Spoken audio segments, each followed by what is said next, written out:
안녕하세요. 드림빅 파이낸셜 CEO 조리킴입니다. 반갑습니다. 좋은 날씨가 이어지고 있는데 여러분들 어떻게 지내고 계세요? 자, 이렇게 날씨는 좋은데 마음이 심히 네, 지금 곤란하시고 힘드신 분들도 분명히 있으실 겁니다.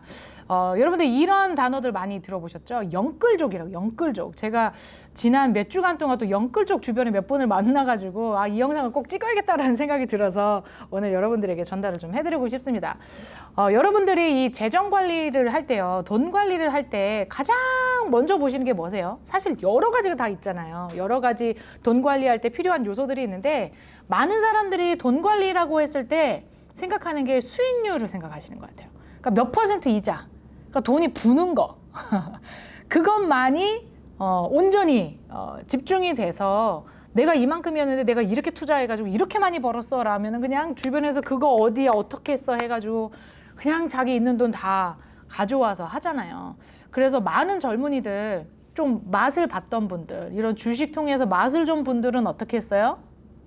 여기저기 있는 돈 다 끌어 모아가지고 진짜 한방 해가지고 영끌족이라는 말이 생길 정도로 그렇게 투자를 시작하게 되는데, 여러분 굉장히 이제 그런 부분들이 좋은 부분도 있지만 이런 젊은이들이 이렇게 저축에 대해서 많이 생각을 하다니, 좋은 부분도 있지만 사실은 어떻게 보면 굉장히 위험한 부분이 될 수 있습니다. 여러분 돈 관리는요, 수익률만 가지고는 될 수 없는 게 돈 관리입니다. 그렇죠?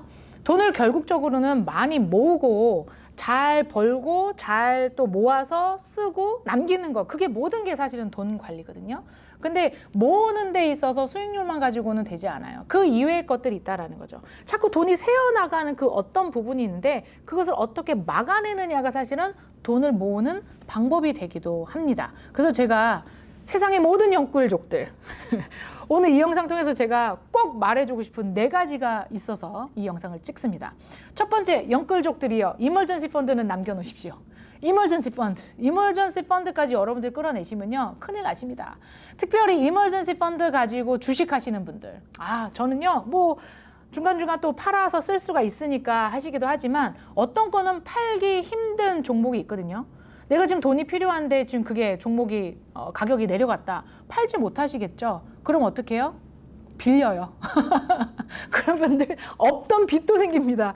빚 생기면 이자 나가요. 여기서 버는 이자보다 나가는 이자가 더 나가겠어. 지금 이거 올라가는 기간까지 기다려야 되니까. 이머전시 펀드 제가 말씀드렸지만 적어도 내 월급의 한 6배, 조금 더 안정적이라면은 한 1년어치 정도는 갖고 있어야 되는데, 이 돈은 내가 필요로 하면 사실 써야 되는 거거든요. 근데 이런 부분들이 주식으로 갖기에는 여러분들 너무 위험하지 않나요? 그리고 팔기 쉽지 않아요, 여러분들.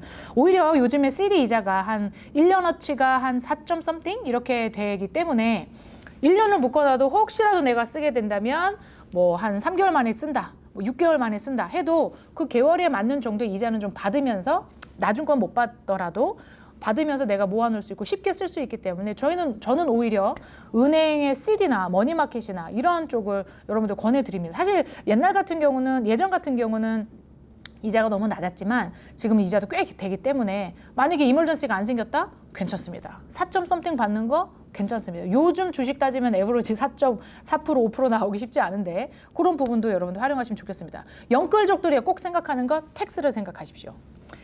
내가 갖고 있는 그 투자의 비히클만이 중요한 게 아니에요. 이 비히클을 둘러싼 여러 가지 법들이 중요한데 저는 그 법에서 텍스법이 중요하다라고 생각을 합니다.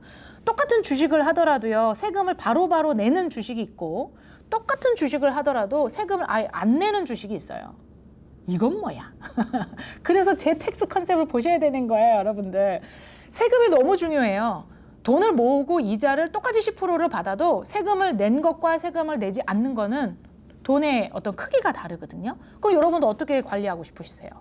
세금을 안 내고 혹은 세금을 공제받아가면서까지 하는 거거든요. 다시 한번 말씀드리지만 우리가 정부가 세금을 걷어야 이 나라가 잘 되는데 세금을 탈세해서 우리는 그냥 삶을 살자, 이게 아니라 절세하자는 거예요. 이 절세에 대한 프로그램은요, 이 IRS가 만든 법입니다. 이걸 잘 활용해서 합법적인 절세 방법을 취하자는 거예요. 그거는 정말 현명한 어떤 돈 관리의 첫걸음이 되거든요. 텍스 코드 여러분들 무시하시면 안 됩니다. 세 번째, 영끌족들이요, 여러분들에게도 변수는 생긴다. 인생에 있어서 수많은 변수가 생깁니다. 뭐 직장에서 잘릴 수도 있는 거고요. 아플 수도 있는 거고요. 우리 가족에게서 사고가 날 수도 있는 거고요. 생명의 문제가 생길 수도 있는 거고요. 여러 가지 등등이 생기거든요. 그 모든 일들이 생겼을 때 사실 돈으로 해결될 수 있는 것들이 되게 많아요. 돈이 필요한 그 변수들이 되게 많아요. 그럼 돈이 필요한데 지금 다 어딘가에 넣어놨네? 그럼 여러분도 어떻게 하시겠어요? 이거 해결하셔야 되는데 다시 또 크레딧 카드 쓰시겠어요? 그렇기 때문에 여러분들 이 무슨 일이 생겼을 때 쓸 수 있는 아까 그 이머전시 펀드를 좀 넘어선 이런 어떤 건강에 대한 문제, 생명에 대한 문제 이런 것들은 여러분들 인슈런스 필요하십니다. 예. 어떻게 인슈런스 없이 차를 몰고 다니시겠어요? 얼마나 위험하겠어요. 그렇죠? 그렇기 때문에 내 돈에 대한 인슈런스, 내 돈에 대한 자산에 대한 내 건강에 대한 내 인컴에 대한 내 어떤 여러 가지 이런 인생에서 일어날 수 있는 변수에 대해서 나를 보호할 수 있는 장치 그게 사실 보험이거든요. 보험을 무시하지 말란 말이에요.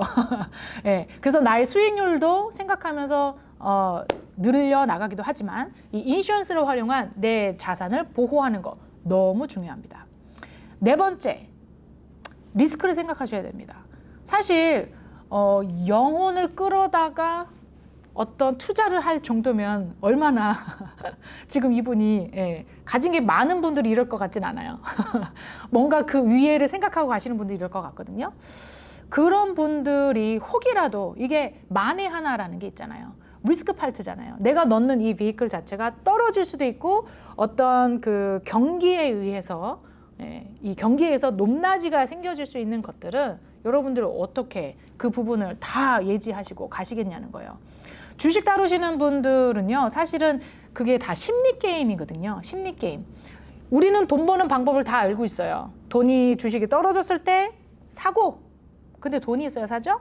주식이 올랐을 때 팔고, 근데 이렇게 지금 올라가지고 기분 좋은데 누가 팔아요? 더 오를지 모르는데, 그쵸? 안 된다는 거예요. 심리적으로 이거를 이길 수 있는 자가요, 사실 그렇게 많지 않아요. 마치 이 심리는 정말 라스베가스에서 열심히 있는 거 돈 가져오시고 내가 저번에 이렇게 해서 이만큼 벌었단 말이야. 예전에 이렇게 했었단 말이야 라고 했던 그 좋은 기억만 가지고 또 투자하시고 또 투자하시는 그런 심리가 있으신 거거든요. No way입니다. 여러분들 돈 관리하면서 돈을 모으면서 여러분들의 자녀도 학자금도 내셔야 되고 또 여러분 은퇴도 준비하셔야 되고 이머전시도 있으셔야 될 거고 또 중간에 내 부모님에게서 무슨 일이 생겨질 수도 있는 거고 여러 가지 나와 내 주변의 상황이 바뀌어질 수 있기 때문에 이 리스크 팔트는 내가 다 몰아놨다가 그렇지 않은 에게 뭐 저 정도밖에 이자 못 받아? 에휴, 내가 그 정도면 내가 한 달에 나 1년에 20%도 만들 수 있어 하고 이렇게 옮기셨던 분들 나중에 떨어지면요 오히려 거기서 에버리지가 6% 7%대밖에 되지 않는다는 거예요. 그렇다면 안전한 부분 당연히 갖고 계셔야겠죠. 자, 영혼을 끌어담아서 이 돈 관리를 하시는 여러분들 한 곳으로 베스트 상품으로 베스트 어떤 그 종목으로 이 돈 관리가 되지 않습니다. 제가 말씀드렸던 이 네 가지 수비 전략 갖고 계셔야 됩니다. 축구로 얘기를 드리고 마치도록 하겠습니다. 여러분들 축구 경기에 여러분들이 감독이라 하신다면 11명의 선수를 다 공격수로만 두시겠습니까?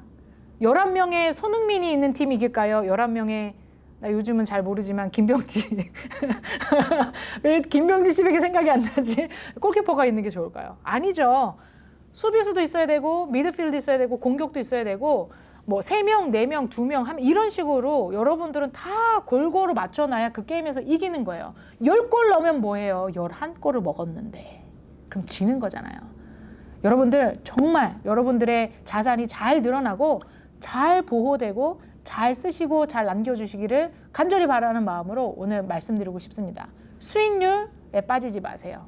수비 전략, 공격 전략보다도 더 중요한 게 수비 전략이라는 거 말씀드리겠습니다. 감사합니다.